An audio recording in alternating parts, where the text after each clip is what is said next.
Muchas gracias a todos por estar aquí. Gracias de vuelta también al doctor Rojas. Yo les voy a hablar de este tema. La idea de esta charla es... ¿Cuántos de ustedes acá son neumonólogos? ¿Cuántos son clínicos? ¿Hay algún clínico? Dos, perfecto. Bueno, porque en Neuquén nos hemos encontrado con una gran cantidad de clínicos, entonces tratamos de ver hasta dónde, cómo ir enfocando la charla. Lo primero que tenemos que entender cuando hablamos de hipertensión pulmonar es que la definición es hemodinámica, es decir, todo el resto de las cosas de las que hablemos estamos hablando desde el territorio de la probabilidad. La certeza del diagnóstico es hemodinámico.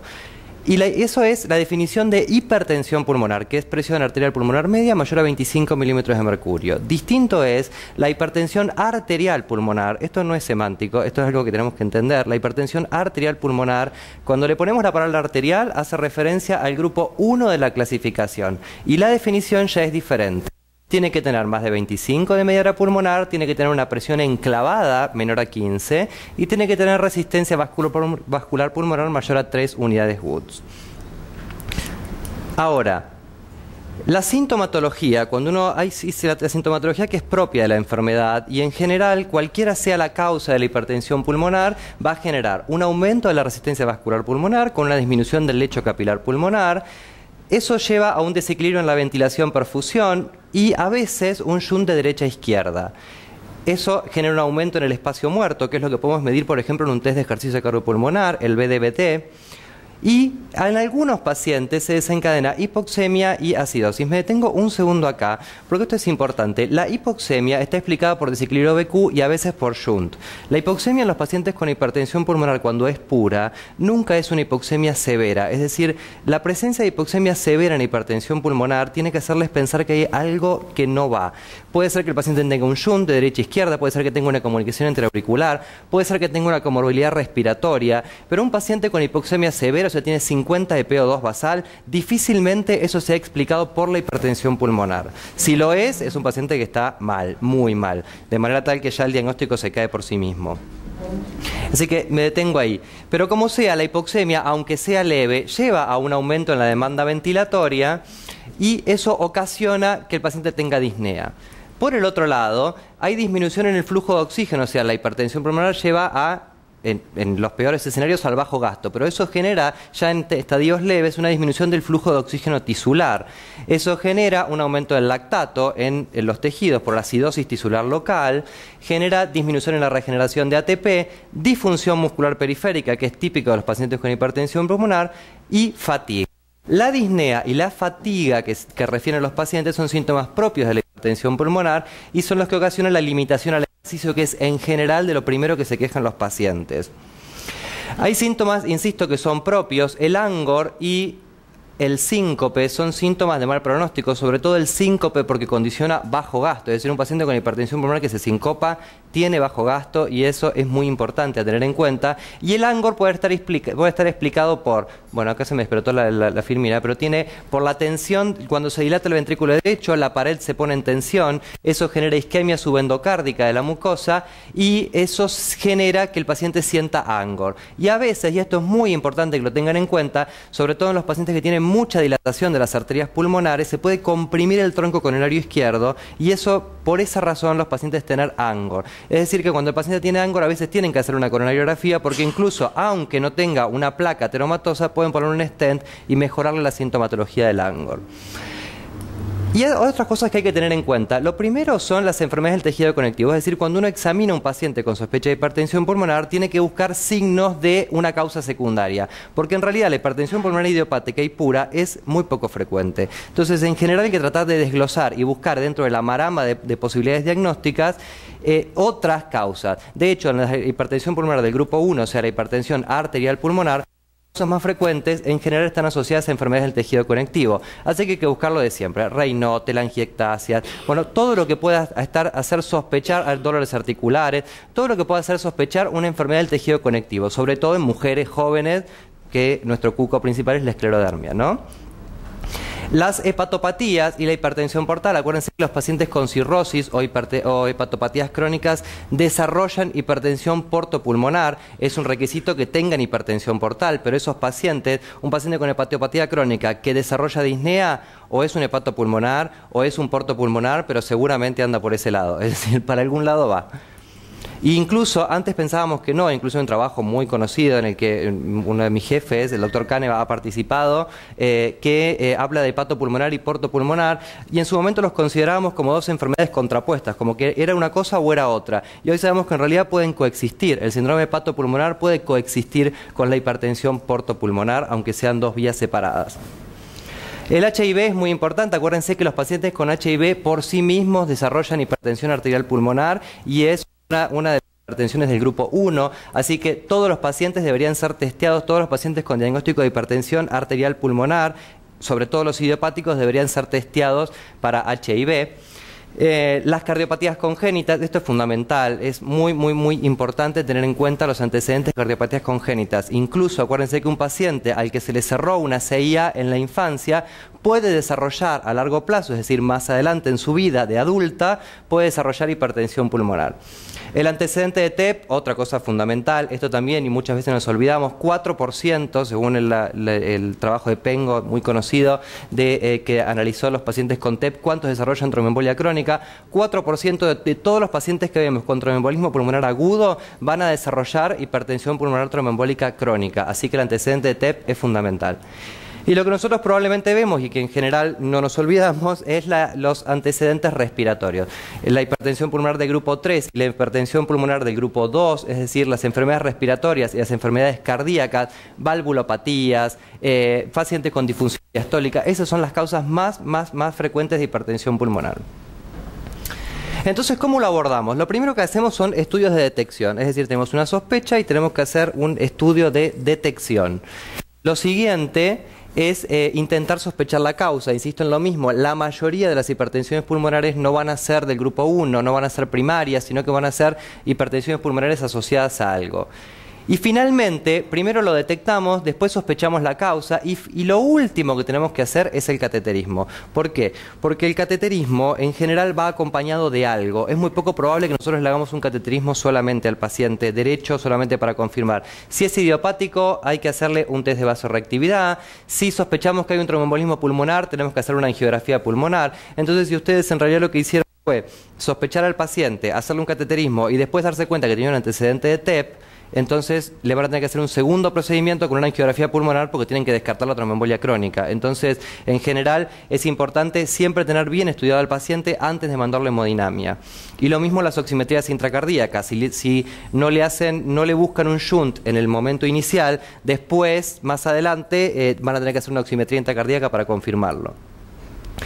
El ecocardiograma es la estrella de la detección, es con lo que nosotros más estamos familiarizados. Lo que pasa es que es una herramienta, como todas las herramientas de detección, muy sensible, poco específica. El ecocardiograma, antes medíamos la presión sistólica en la arteria pulmonar, ya desde el 2015 la recomendación es medir la velocidad de regurgitación tricuspidia. ¿Por qué? Porque la presión en la arteria pulmonar estimada es función de la velocidad de regurgitación tricuspidia, pero le agregan esto, que es la presión en la aurícula derecha. Y esto lo estima el ecocardiografista de acuerdo al ojo que tenga. Si le parece que el paciente tiene signos de sobrecarga, entonces le pone 10, y si le parece que no lo tiene, le saca 10. De manera tal que la presión que ustedes están estimando acá depende muchísimo de la experiencia del ecocardiografista. Si el ecocardiografista no es bueno, que lamentablemente es bastante frecuente, entonces probablemente la hipertensión pulmonar nunca la tenga, sino que está sobreestimando o subestimando la presión en la aurícula derecha. Habitualmente la sobreestiman, pero eso es una apreciación personal. En conclusión, de acuerdo a la velocidad de regurgitación tricuspidia que el paciente tenga, sin considerar la presión en la aurícula derecha, si tiene menos de 2.8, entonces el paciente tiene baja probabilidad de tener hipertensión pulmonar, siempre y cuando no tenga lo que se llaman signos indirectos. Mientras que si tiene más de 3.4, independientemente de los signos indirectos que tenga, ese paciente tiene alta probabilidad de tener hipertensión pulmonar según las recomendaciones. Los signos indirectos ya se los imaginarán: la dilatación en la aurícula derecha, la dilatación del ventrículo derecho, la vena cava que no colapsa bien, todas esas cosas, o sea, los signos de movimiento, los signos de insuficiencia cardíaca derecha, sobre todo cuando no hay nada izquierdo, eso tiene que hacer pensar, por más que la paciente tenga 2.8, si tiene dilatada la aurícula, dilatado el ventrículo, tiene deterioro de la función ventricular derecha y tiene la vena cava que no se colapsa, y bueno, la probabilidad es elevada, ¿no? Entonces, los signos indirectos en general son los más importantes, porque ya no dependen tanto del ecocardiografista, son mucho más fáciles de medir, entonces hay que darles mucha importancia. Y esto es un mensaje que quiero que se lleven. El primer ecocardiograma tiene que tener burbujas. Hay que poner una vía periférica al paciente, agitar solución salina y pasarle una solución con burbujas. Esto es muy simple de hacer. Se mide el pasaje de burbujas a las cámaras izquierdas y lo que permite detectar con mucha sensibilidad es si el paciente tiene shunt o no tiene shunt. Sobre todo cuando el pasaje de burbujas es temprano. Porque si el paciente tiene un shunt, entonces ya no es una hipertensión idiopática, es una Eisenmenger. Y a veces, por un montón de razones, los pacientes con Eisenmenger, que probablemente ustedes hayan visto, obviamente son anaerobios facultativos, viven con 70 de saturación basal y andan caminando por la vida, nadie sabe cómo, azules, pero bueno, ellos funcionan de esa manera. Y ese se cae maduro y tal vez ni siquiera haga falta porque ya viene con el diagnóstico. Pero hay pacientes que no son tan claros, incluso yo después les voy a mostrar un caso que no es tan claro y esto es muy importante tener un ecocardiograma con burbujas para sospecharlo. Y ahora, ¿qué pasa? Si ustedes sospecharon hipertensión pulmonar, tienen un ecocardiograma que es sugestivo de hipertensión pulmonar, o porque tiene signos indirectos, o bien porque tiene aumento de la presión, tiene más de 3.4 de velocidad de recuperación tricuspidia. En ese caso, si tiene baja sospecha clínica de hipertensión, si no tiene nada de todo eso, si tiene baja sospecha clínica de hipertensión pulmonar, entonces buscarán otras causas porque probablemente no lo tenga. Pero ¿qué pasa con, supónganse, una paciente con esclerodermia que desarrolla disnea y tiene una tomografía normal y tiene un ecocardiograma que no dice mucho? La paciente tiene disnea, está sintomática y ni hablar si tiene una DLCO baja y ustedes no tienen otra causa que se le explique, la capacidad de difusión baja. En ese caso, ustedes no pueden dejar de sospechar que esa paciente puede tener hipertensión pulmonar porque tiene todos los números comprados. Tiene esclerodérmica, tiene una tomografía normal, tiene disnea y por más que tenga un ecocardiograma normal no podemos quedarnos ahí. Entonces esos casos son frecuentes, los vemos en la práctica y lo que hay que hacer en esos casos son tratar de sensibilizar el diagnóstico. Y eso depende de la disponibilidad. Si tienen un test de ejercicio cardiopulmonar es una buena opción porque el test de ejercicio cardiopulmonar permite justamente separar las aguas en estos escenarios. Cuando la sospecha clínica no es muy clara, pueden hacerle un test de ejercicio, que ahora les voy a mostrar de qué se trata, y el test de ejercicio cardiopulmonar permite sensibilizar el diagnóstico. Y si no, directamente, que es una posibilidad, es mandarla directamente a cateterismo cardíaco derecho. Es decir, si el paciente, si no tienen un test de ejercicio, no lo tienen disponible, igualmente a esos pacientes hay que cateterizarlos.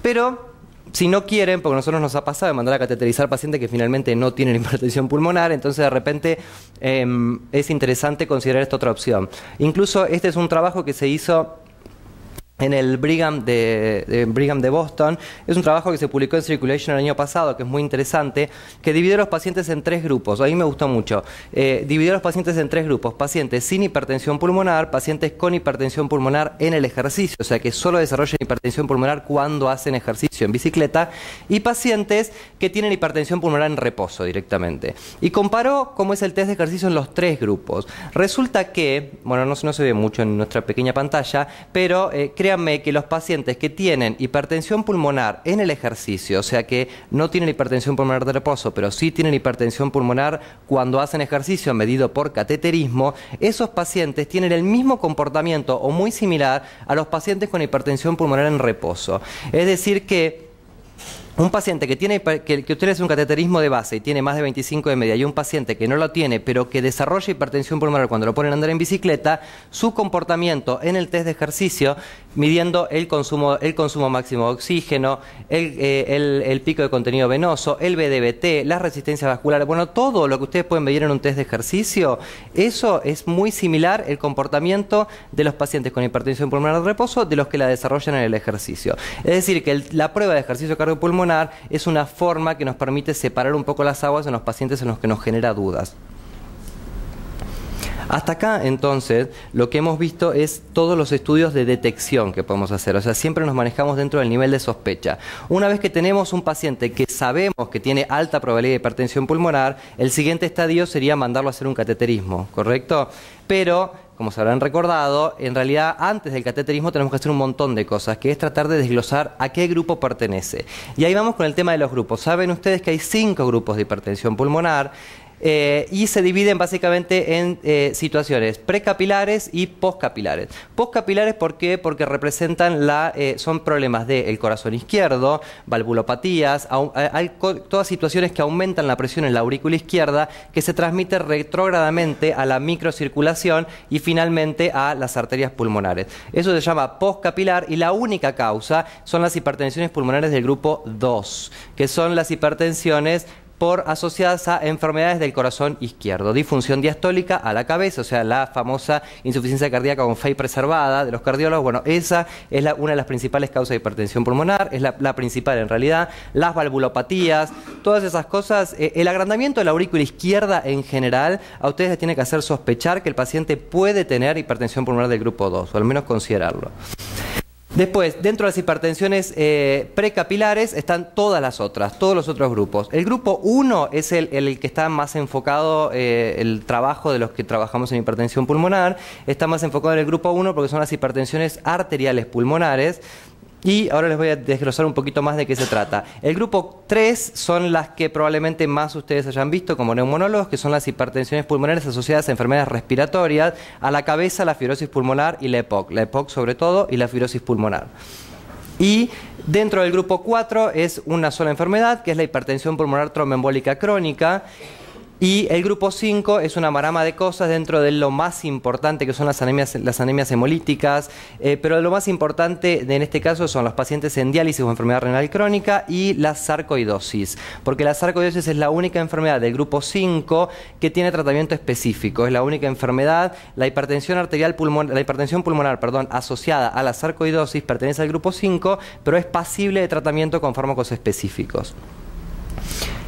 Y estos son los grupos según la clasificación de NISA 2013. En el 2018, que fue ahora en febrero, en NISA no hubo grandes cambios en realidad, así que no me voy a detener demasiado en eso. Pero fíjense que casi el 80% se lo lleva la hipertensión pulmonar de grupo 2. El 10% la hipertensión pulmonar de grupo 3, y fíjense que dentro de las hipertensiones arteriales pulmonares solamente son el 4.2% de las hipertensiones pulmonares. Lo más frecuente son las asociadas sobre todo tejido conectivo.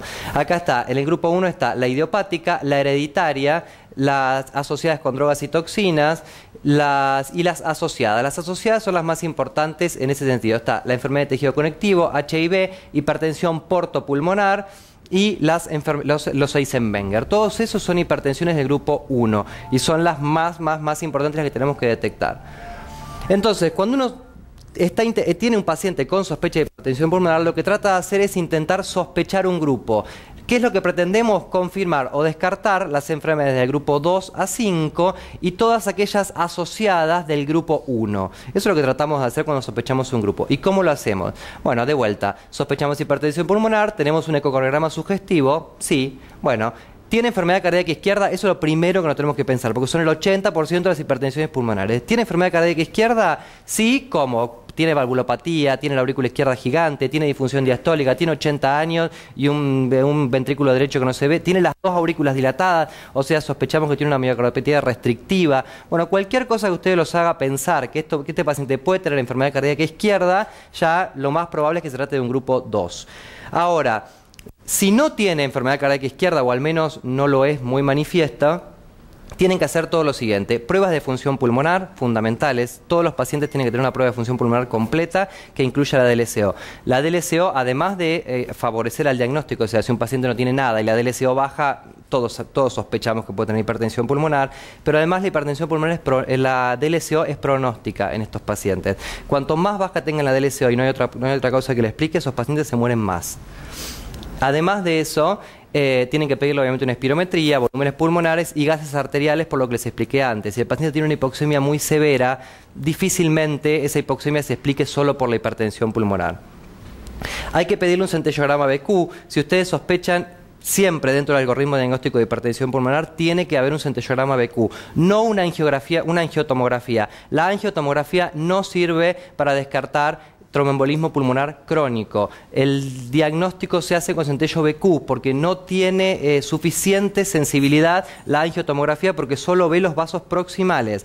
Siempre tiene que haber un centello BQ. Ahora me voy a detener un poquito más en eso.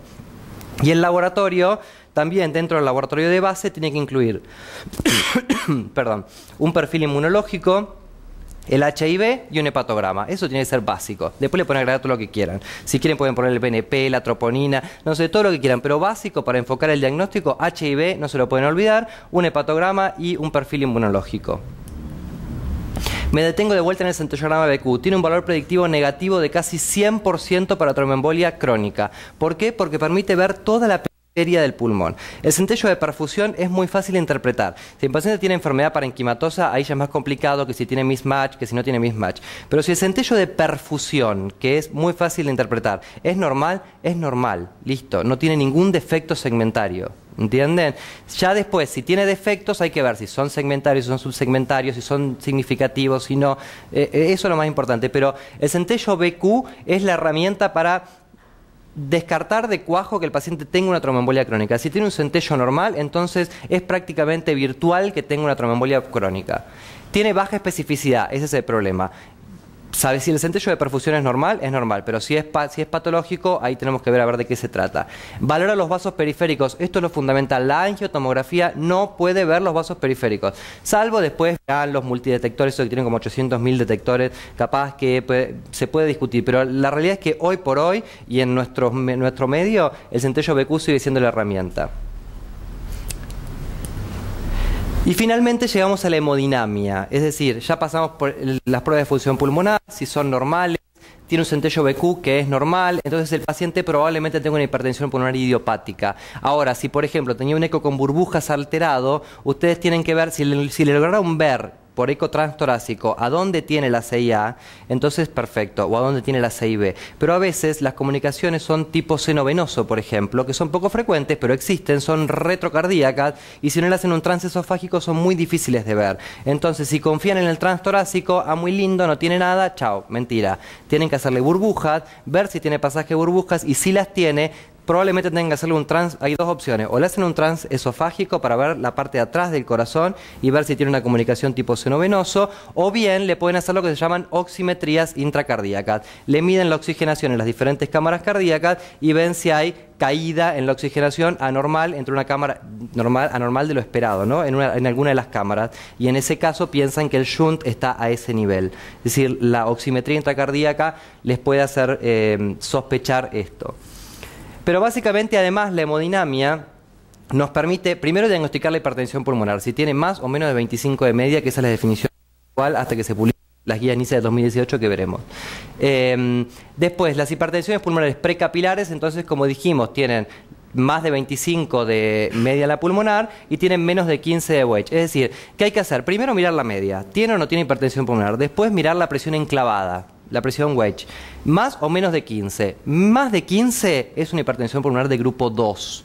Menos de 15 es todo el resto, todos los otros grupos.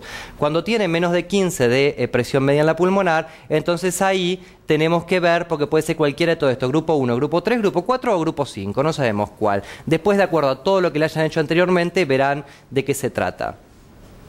De no me da sospecha. Ahora, de acuerdo a la sospecha que ustedes han tenido, supónganse que cuando lo mandaron a cateterizar ya tenían un centello BQ patológico. Entonces, en ese caso le agregarán la angiografía pulmonar. Y si estamos en el escenario anterior que les dije, tiene pasaje de burbujas, pero no le pudieron encontrar la comunicación, le agregarán la oximetría intracardíaca. Pero todo eso lo tienen que pedir cuando lo manden a hemodinamia. Entonces ya lo tienen que saber desde antes de mandarlo a hemodinamia. Y el test de vasorreactividad es fundamental porque ha quedado relegado en el último tiempo por el test de vasorreactividad, pero la realidad es que es fundamental porque los pacientes que son vasorreactivos son pacientes que a largo plazo les va mucho mejor. Son pacientes que son pasibles de tratamiento farmacológico solo con bloqueantes cálcicos, pero son un grupo muy reducido, cada vez menos. Hoy por hoy la recomendación del test de vasorreactividad es solo para los pacientes con hipertensión idiopática, con pacientes con hipertensión pulmonar hereditaria e hipertensión pulmonar asociada a drogas. Básicamente que para los idiopáticos. La única indicación hoy por hoy de test de vasorreactividad son esas. Eso es lo que debería ser y es lo que nosotros hacemos y nos tratamos de ajustar. Es cierto que otros centros, tal vez donde ustedes hayan visto, o incluso ustedes si trabajan en la hipertensión pulmonar lo harán, a veces se hacen en otros grupos y en realidad tiene más un sentido académico, les diría, porque es cierto que los pacientes vasorreactivos, aunque no pertenezcan a los idiopáticos, uno sabe que a largo plazo probablemente le vaya mejor, pero tiene un interés cuasi académico, porque la terapéutica no les cambia. ¿Sí? Es decir, solamente los pacientes idiopáticos vasorreactivos son pasibles de tratamiento con bloqueantes cálcicos, siempre y cuando el paciente no esté demasiado mal. Es decir, si tiene un paciente de clase funcional 4 que tiene un ventrículo derecho dilatado y severo, no le van a poner tiltiazem. Primero porque están contraindicados en el deterioro severo de la función ventricular derecha, así que ya de entrada no le van a poner tiltiazem. O sea, es decir, tiene que ser un idiopático y que no esté tan mal, porque si es un idiopático que además tiene clase funcional 3-4, falla cardíaca derecha, disnea, como les dije, y además tiene un ventrículo derecho con deterioro severo de la función ventricular y muy dilatado, con aurícula derecha gigante, ¿qué le van a poner diltiazem? Claramente no. Es un paciente que está mal y requiere un tratamiento más agresivo, ¿sí? Después, el test de vasorreactividad solamente se hace con cualquiera de todos estos protocolos, puede ser óxido nítrico, epoprostenol, adenosina o iloprost. La droga que más evidencia tiene es el óxido nítrico, pero es la más dificultosa, técnicamente es medio complicado. Nosotros, por ejemplo, lo hacemos al test de vasorreactividad con iloprost, tanto en el Güemes como en Favaloro. Utilizamos iloprost inhalado porque es lo más simple, pero cualquiera sea la estrategia que ustedes utilicen, la presión media en la pulmonar debe caer más de 10 milímetros de mercurio y el nadir, o sea, al límite inferior al que llega, tiene que ser de 40 milímetros de mercurio. Eso hace que el test de vasorreactividad sea efectivo y solo en estos casos ustedes le pueden indicar bloqueantes cálcicos al paciente, si no, va con drogas específicas. En resumen, el diagnóstico de hipertensión pulmonar exige hemodinamia. Esto es fundamental porque es sumamente común que a nosotros nos lleguen los pacientes tiene hipertensión pulmonar y venga un eco con 50 de sistólica estimada. Claramente no. O sea, el diagnóstico exige, bueno, ni hablar, eso no sería lo grave, porque ahí el paciente se puede evaluar. Lo grave es cuando le ponen sildenafil con 50 de eco, con 50 en el eco.